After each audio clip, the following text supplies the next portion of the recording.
La existencia y el estudio de la comunicación van directamente ligados a las causales de la cultura. La cultura, idioma, lenguaje, comportamiento, entre otras, y los elementos que la componen nacen desde una intención comunicativa. Un ejemplo claro podría ser la necesidad de relacionarnos y cómo desde la primera muestra del lenguaje no verbal se crea un comportamiento aprendido que trasciende y se convierte en tradición, característica clave en los procesos de creación y de estructuración cultural. Pero ¿por qué la cultura comunica? Hablemos de los estudios culturales desde la realidad social y cómo sus comportamientos definen lo que son y lo que posiblemente serán. Varios estudios de la comunicación se forman desde diferentes focos de la realidad en la sociedad, mientras que los estudios culturales van más ligados a los contextos de las comunidades, generando un contraste entre las dos partes y un punto subjetivo. Un factor importante para ver cómo se liga la cultura y la comunicación parte de que la cultura ya ha pasado por un proceso formando una estructura de la sociedad, la cual a su vez crea un contexto social, y la comunicación usa este contexto, se centra en este contexto, razón por la cual la comunicación se ve desde la cultura. La comunicación es una actividad cotidiana de todos los seres humanos y es igual de antigua que la vida en una sociedad.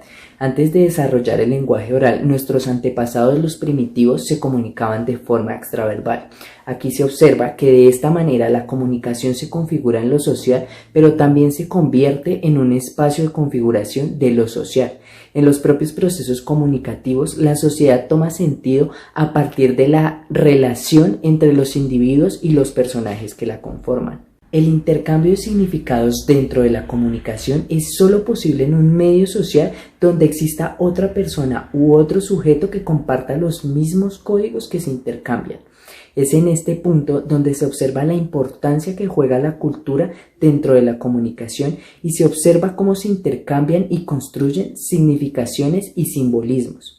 En las interacciones sociales que contextualizan los procesos comunicativos se basan en el aspecto cultural, como lo pueden ser los hábitos, los modos de comportamiento, los valores, los sentimientos, estereotipos, opiniones, preferencias, siempre ligados al entorno del sujeto. Por otro lado, la cultura es el marco en el que nacen, por así decirlo, los procesos comunicativos. En estos mismos procesos se construyen nuevas significaciones como tal de la sociedad. Esto también es cultura. Entonces, la cultura y la comunicación son generadas recíprocamente la una a la otra. Bueno, y la teoría de la comunicación social fundamentalmente se basa en aspectos psicológicos y sociológicos del objeto a estudiar. Iniciando por la teoría de la aguja hipodérmica que empezó en la década de los 20 en Norteamérica, pasando por la escuela crítica europea que despegó en Frankfurt también en los años 20, hasta los estudios culturales iniciados en Birmingham en los 50 y los 60, que tomaron más fuerza hacia los 70 y los 80.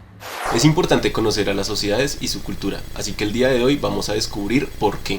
Para iniciar, vamos a ver a qué se refiere el término estudios culturales y comunicaciones.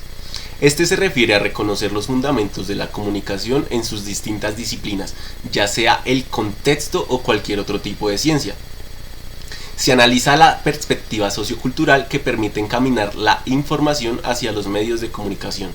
Bien se sabe que la cultura va enfatizada hacia la forma de vida de los seres humanos, sean bailes, tradiciones, música, cultos o religión, etc. Es la suma de todas las acciones dentro de una comunidad que se sostiene con el tiempo y se transmiten de generación en generación, que incluye una serie de reglas, códigos, creencias y pensamientos. Pero ¿en qué momento se fusionan el estudio de la cultura y la comunicación?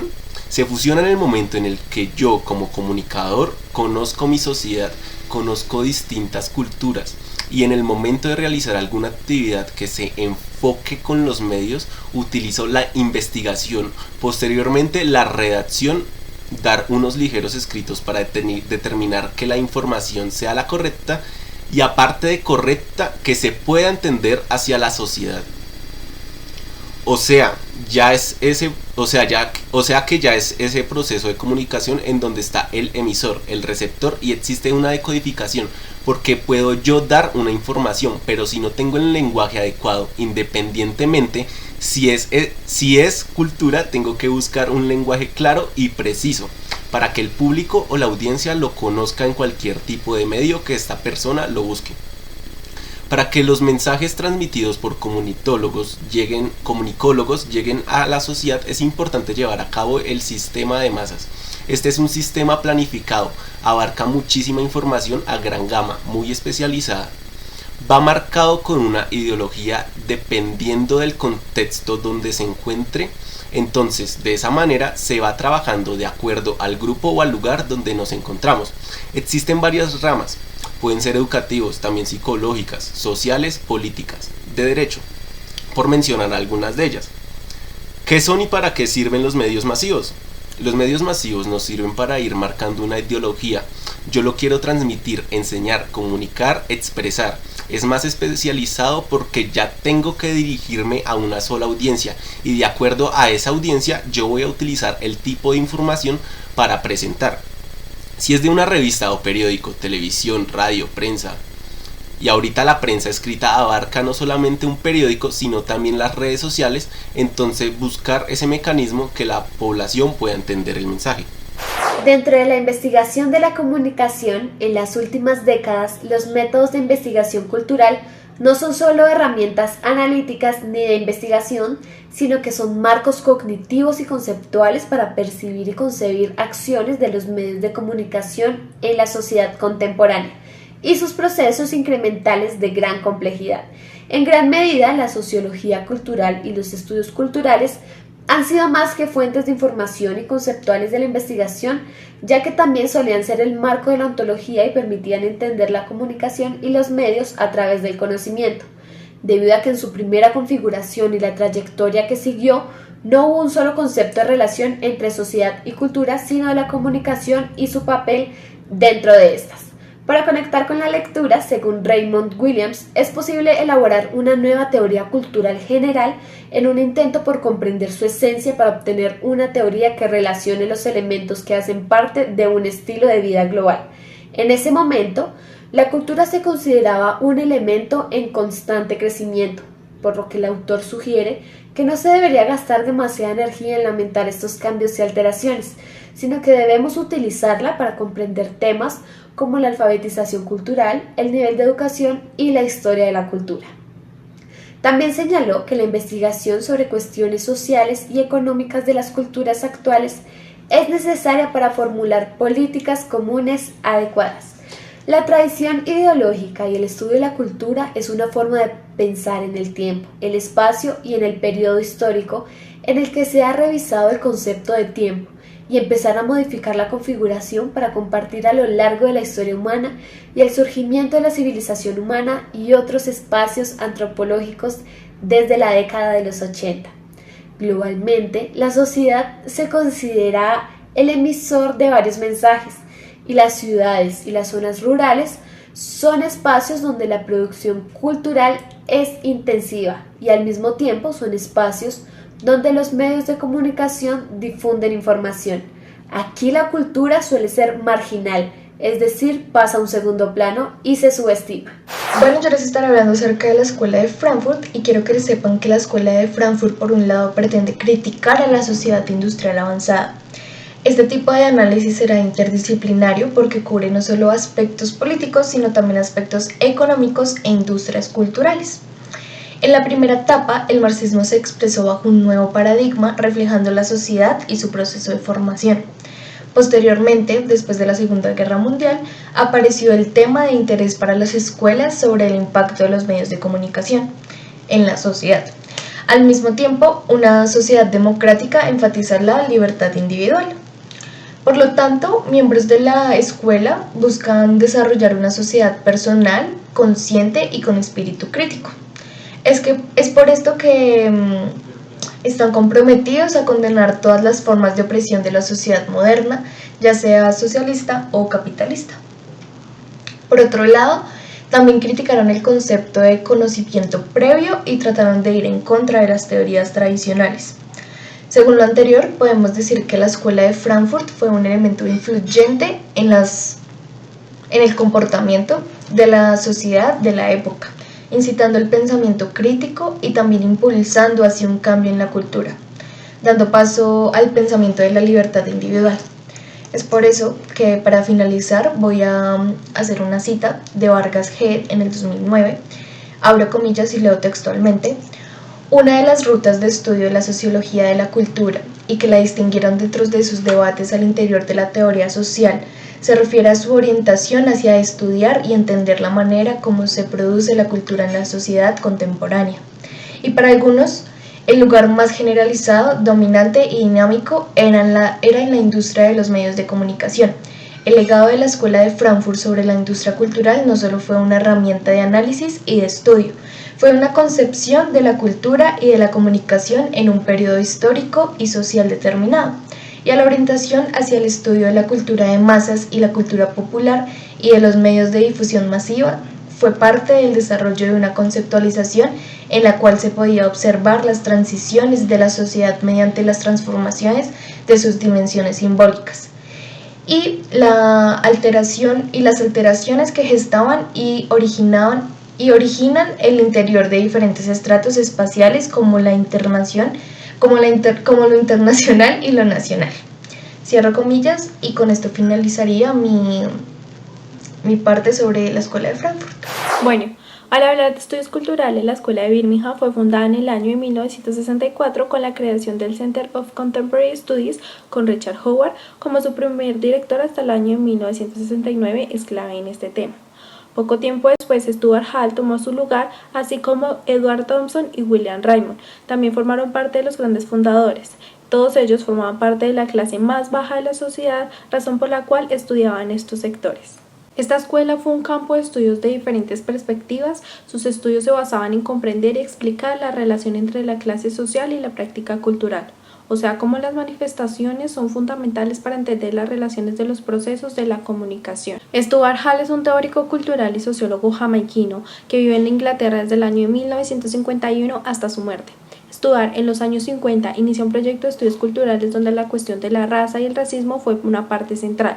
En este tiempo trabajó junto a Raymond Williams y Richard Howard, que podemos decir que son los fundadores iniciales de lo que hoy llamamos estudios culturales. Tomó una posición política muy clave en esto, dijo que los estudios culturales no son una disciplina, no es una apuesta académica por sí, sino que es un proyecto que debemos hacer en las universidades, fuera de estas, en las calles, en las comunidades, simplemente debemos tomar un papel frente a esto. Hall explica cómo entrelaza dos vertientes de reflexión acerca de la cultura de la formación de los estudios culturales: el culturalismo y el estructuralismo. Al momento de estudiar la teoría de Williams, logra identificar dos significados fundamentales para el estudio de la cultura. Por un lado, clasifica la cultura como ordinaria, debido a que no hay forma de describir la realidad más que por medio de la que ya existe en una sociedad. El arte también influye en esta determinación, puesto que forma parte de los procesos con los que una comunidad se reproduce a sí misma.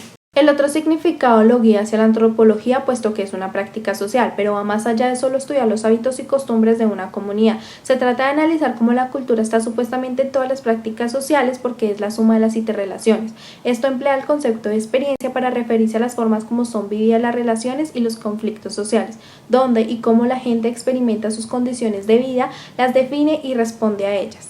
Para explicar el culturalismo, Stuart dice que la posición culturalista depende de una noción esencialista de la experiencia que cada uno obtiene. Por otro lado, la posición estructuralista, que postula que la experiencia misma es un efecto de la cultura. Lo que contribuye al estructuralismo a la conformación de los estudios culturales es la noción de que la cultura es el conjunto de categorías y marcos de referencia con lo que los humanos damos a la existencia.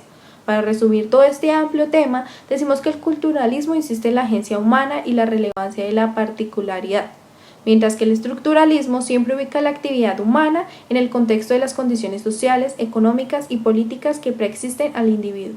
En conclusión, podemos afirmar que el desarrollo y evolución de los sistemas de cultura y comunicación van directamente ligados debido a que ambos son condiciones humanas innatas que parten de la necesidad de transmitir y de relacionarse. Es por eso que cuando existe una alteración en el comportamiento o una evolución de estos aspectos relacionados, la forma de comunicar cambia y se adapta a dicha necesidad. Entonces pasa lo mismo si se altera un mecanismo de comunicación, pues esto afecta directa o indirectamente pues, el comportamiento del grupo de personas que se ven sometidas a dicho cambio o a dicha situación. Un ejemplo así como claro pero pequeño es como las diferencias que encontramos dependiendo de la zona geográfica en la que nos ubicamos, ¿sí? Entonces la relación que existe en el país donde estamos, el idioma y el lenguaje y la tradición que se maneja ahí.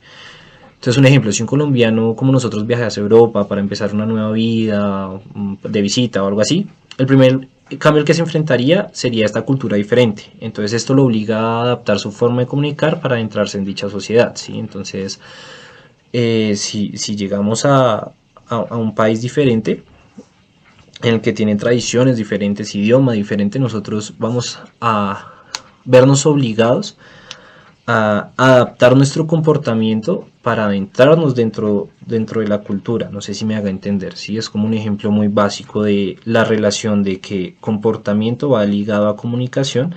Más que todo, la comunicación depende de la cultura y de lo que se practica, ¿sí? Entonces, en cierto lugar una seña puede simbolizar algo, pero en otro esa misma seña significará otra cosa. Entonces, dependiendo de lo que aprendamos, de cómo nos creemos y de cómo nos construyamos nosotros mismos como personas dentro de una sociedad, va a depender y va a variar nuestra forma de comunicarnos, que entonces es lo que se viene explicando y lo que vienen diciendo mis compañeros anteriormente.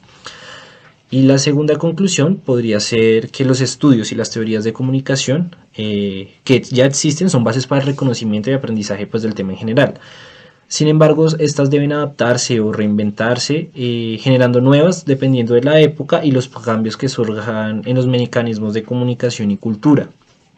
¿Sí? Entonces, si hay una teoría de hace 100 años que explica el comportamiento y cómo la comunicación se relaciona con esto, puede servir para el estudio de los nuevos mecanismos y las nuevas formas de comunicación activas en la actualidad. Sin embargo, estas deben adaptarse o evolucionar para tener una relación directa y concisa con lo que se va a estudiar en la actualidad. Por lo mismo, las formas de comunicar evolucionan, por lo tanto, las formas de construcción social como la cultura evolucionan, por lo tanto la forma de estudiarlas tiene que evolucionar.